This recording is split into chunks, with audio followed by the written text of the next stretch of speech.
Pemerintah di bawah kepemimpinan Prabowo Subianto memutuskan untuk menaikkan tarif PPN meskipun kebijakan ini bertentangan dengan janji yang pernah disampaikan sebelum ia menjabat sebagai presiden.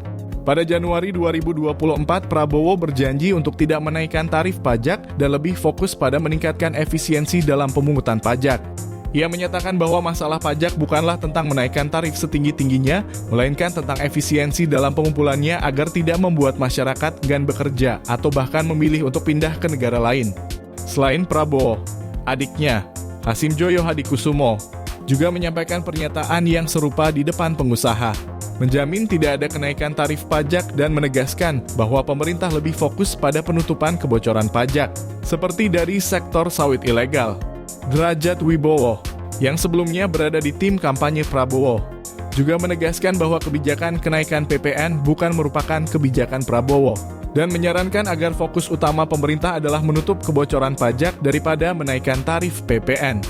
Namun setelah Prabowo resmi menjabat, kebijakan yang diambil pemerintah justru menaikkan tarif PPN yang menimbulkan protes dari berbagai kalangan. Pengusaha dari berbagai sektor juga khawatir bahwa kenaikan tarif PPN akan menyebabkan harga barang dan jasa meningkat, yang pada gilirannya akan menekan daya beli masyarakat.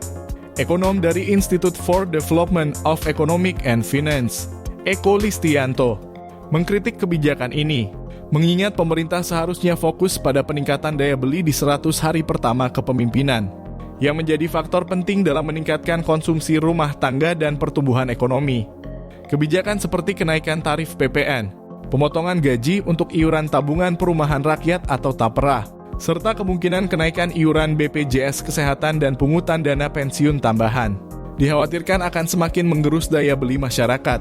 Meski begitu, Wakil Ketua DPR Cucun Ahmad Syamsurijal menyatakan bahwa ada celah dalam UU HPP yang bisa dimanfaatkan untuk menunda kenaikan tarif PPN. Pasal 7 ayat 3 dalam undang-undang tersebut memungkinkan penyesuaian tarif PPN antara 5 hingga 15% yang bisa dijadikan dasar untuk menunda kebijakan kenaikan tarif tersebut.